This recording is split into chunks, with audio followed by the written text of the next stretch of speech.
Hi everyone!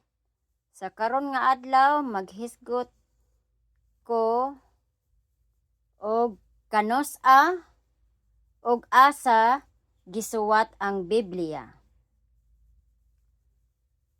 According sa ako nga na-research, ang Biblia gisulat sa labaw pa sa 1,500 ka tuig sa tulo ka kontinente or continents: Asia, Europa, and Africa.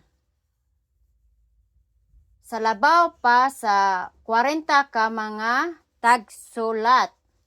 Ang uban nga mga tagsulat nagsulat og labaw pa sa usa ka libro sa Biblia, nga nagsulat sa tulo ka nagkalain-lain nga mga pinulungan. Ang daang tugon gisulat sa pangunahing Hebrew, uban ang pipila ka Aramaiko. Ang bag-ong tugon gisulat sa Griego or Greek.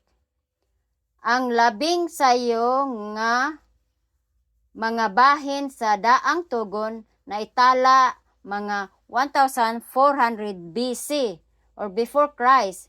Ang mga sinulat sa Old Testament na human uban ang libro ni Malakay, mga 400 BC.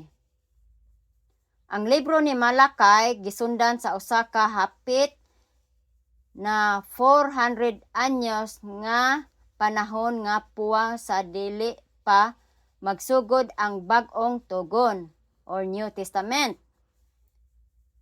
Ang mga libro sa bag-ong tugon gisulat tali sa 44 AD o to 95 AD. AD means Anno Domini, Year of our Lord, tuig sa atong Ginoo. So,